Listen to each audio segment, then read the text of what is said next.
दारू के एक बोतल के बदले में दूसरी बोतल देने से लेके घर की साज सज्जा तक, और अब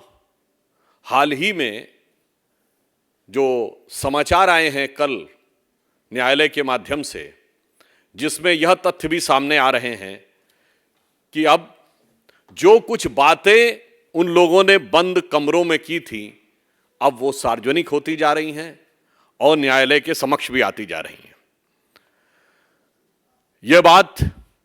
अब प्रामाणिक रूप से सामने आ रही है कि पूर्व उप मुख्यमंत्री सिसोदिया जी के सचिव के अरविंद ने बताया था कि सीएम की उपस्थिति में विधिवत यह निर्णय हुआ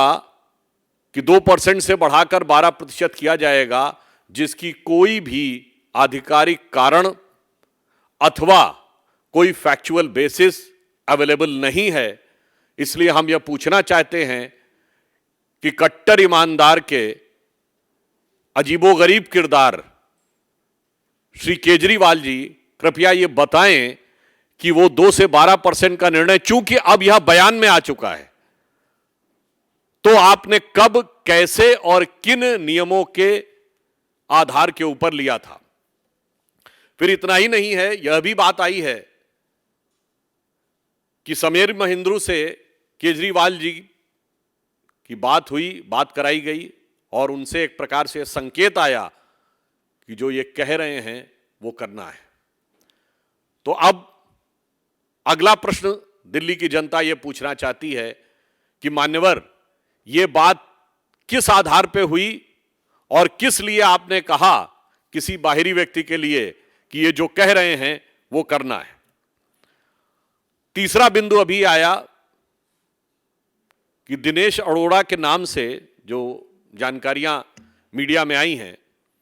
कि आम आदमी पार्टी के एक सांसद जिन्होंने की वो मीटिंग आहूत की, उन्होंने कहा कि अगर सारे रेस्टोरेंट ओनर्स को बुला लिया जाए तो कुछ धन की आवश्यकता है, और ऐसा बयान आया है कि सारे ओनर्स को बुलाया गया और एक निश्चित धनराशि इकट्ठा की गई और उसके एवज में सरकार ने यह कहा कि रेस्टोरेंट्स की टाइमिंग में परिवर्तन कर देंगे। अब आप ये समझिए कि केजरीवाल जी और उनके संसदीय दल के नेता दोनों को यह जवाब देना चाहिए कि क्या टाइमिंग को बदलने का जो निर्णय हुआ था वो रेस्टोरेंट ओनर्स के लोगों के साथ किसी भी प्रकार की व्यावसायिक डील के तहत हुआ था। यह उत्तरोत्तर बात स्पष्ट होती चली जा रही है, एक के बाद एक फैक्ट के साथ, कि अब पैसे का इन्वॉल्वमेंट कमीशन बढ़ाने से लेके, सरकार के राजस्व को सैक्रिफाइस करने से लेके, सीधे रेस्टोरेंट के ओनर्स के साथ धन इकट्ठा करने तक के आरोप आते जा रहे हैं। और इसके बाद भी आम आदमी पार्टी यदि यह कहे कि वो सबसे बड़े ईमानदार हैं और वो सच बोल रहे हैं, तो मुझे लगता है कि उनके ऊपर तो यही पंक्ति चरितार्थ होती है कि वो झूठ की पैरवी तो करता चला गया, वो झूठ की पैरवी तो करता चला गया, लेकिन बस उसका चेहरा उतरता चला गया। देखिए, जो तथ्य सामने आ रहे हैं उस पर आम आदमी पार्टी जवाब देने की स्थिति में नहीं है। इवन आपने ये भी देखा कि शायद अब तो टीवी पर भी उन्होंने कुछ मुद्दों के ऊपर जाने से पीछे हट गए हैं। तो मुझे लगता है कि इस समय इस प्रकार के निरर्थक अनर्गल आरोप, जिसको कि वो लगाने में ये वो आदतन लगाते हैं, फितरतन लगाते हैं, शरारतन लगाते हैं, इसके अलावा उनके पास अब कोई विकल्प नहीं बचा है। और वैसे भी कोई नई बात नहीं, आम आदमी पार्टी अनेक बार अनेक प्रमुख लोगों पे आरोप भी लगा चुकी है और माफी भी मांग चुकी है। तो मुझे नहीं लगता है कि जो उन्होंने कहा एंटरटेनमेंट की बात, आम आदमी पार्टी के किरदार को अब कोई गंभीरता से नहीं लेता है, बल्कि उनके अगर पूरे पिछले कुछ वर्षों के इतिहास को देखें तो उसमें अचंभित करने वाला एंटरटेनमेंट नजर आएगा। देखिए, ये उनकी पार्टी का अंदरूनी मामला है, इस पर हम किसी भी प्रकार की टिप्पणी नहीं करना चाहेंगे। हाँ, परंतु ये बात सही है कि वो महाराष्ट्र के सबसे वरिष्ठ नेता हैं। इस समय 1980 के दशक में मुख्यमंत्री रहे, शायद वही एकमात्र व्यक्ति हैं जो सक्रिय राजनीति में हैं। तो ये जरूर है कि महाविकास अघाड़ी के जो दल थे उनमें आपस में कितना समन्वय था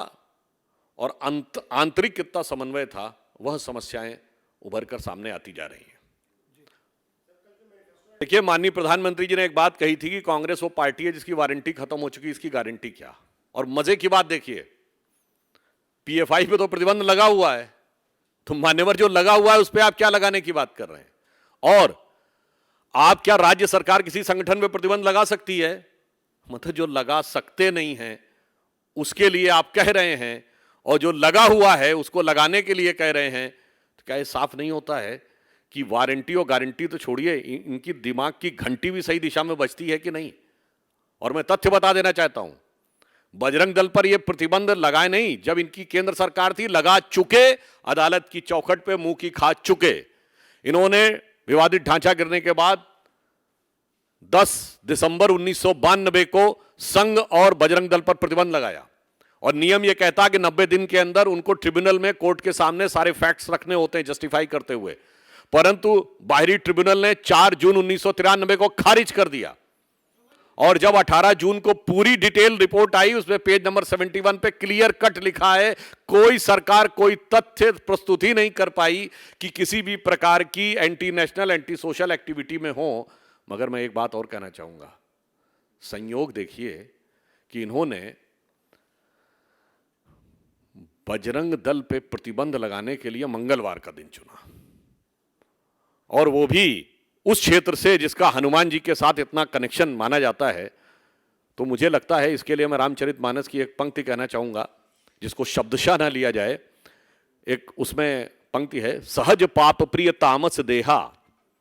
यथा उलूक ही तम पर नेहा। अर्थात जिन लोगों की तामसी वृत्ति होती है वो किसी भी पाप कार्य के लिए वैसे ही स्वतः आकृष्ट होने लगते हैं। फिर मैं कह रहा हूं शब्दशः ने लिया जाए, जो कहा गया प्रतीक में, जैसे उल्लू अंधेरे की तरफ स्वयं भागता है। तो मुझे लगता है यह बात